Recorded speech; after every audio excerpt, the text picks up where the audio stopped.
Ajout d'eau sur chantier? Non merci. Qu'est-ce que tu fais, Assi Brahim? Ton béton me paraît trop fluide. Regarde la ségrégation. Tu as sûrement rajouté de l'eau. Oui, juste un peu. C'est pour pouvoir faciliter le travail et bien remplir les poutres. Nous avons toute la dalle à couler, avant 6 heures. Non, Sibrahim.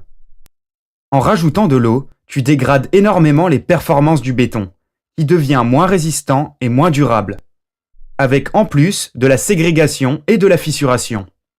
Ah bon? Mais on a toujours fait comme ça, et on n'a jamais eu de réclamation. Regarde ce qui arrive au béton frais lorsque tu lui rajoutes de l'eau. Tu crées plus de vide rempli d'eau. Après durcissement, l'eau s'évapore et le béton devient très poreux, et donc moins résistant, et plus vulnérable aux attaques extérieures et donc moins durable. Par ailleurs, avec un excès d'eau, le béton frais se ségrège et perd facilement sa laitance. Enfin, après mise en place et en cours de prise, le béton commence à perdre l'eau en excès et se rétracte. Ce retrait plastique gêné peut conduire à la fissuration du béton. En effet, le départ prématuré d'eau à la surface du béton crée des tensions qui mènent à la fissuration.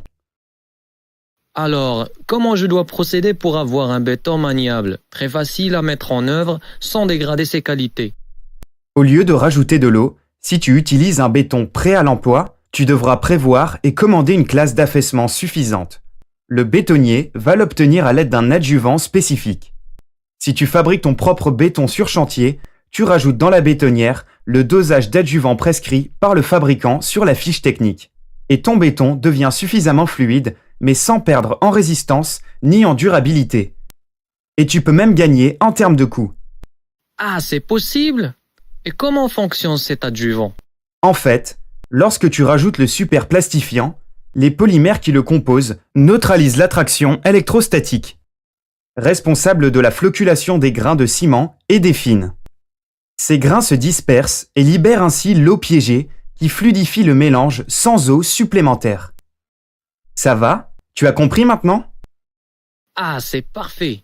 Je n'aurai plus besoin de rajouter de l'eau au béton sur chantier. Voilà, Brahim. Tu pourras donc couler ton béton à l'aise sans dégrader ses qualités et sache qu'il y a d'autres types d'adjuvants qui peuvent augmenter la résistance du béton, accélérer ou retarder sa prise, empêcher la fissuration par retrait, réduire sa perméabilité ou améliorer sa résistance au cycle gel-dégel et bien d'autres performances dont je t'expliquerai les modes d'action prochainement.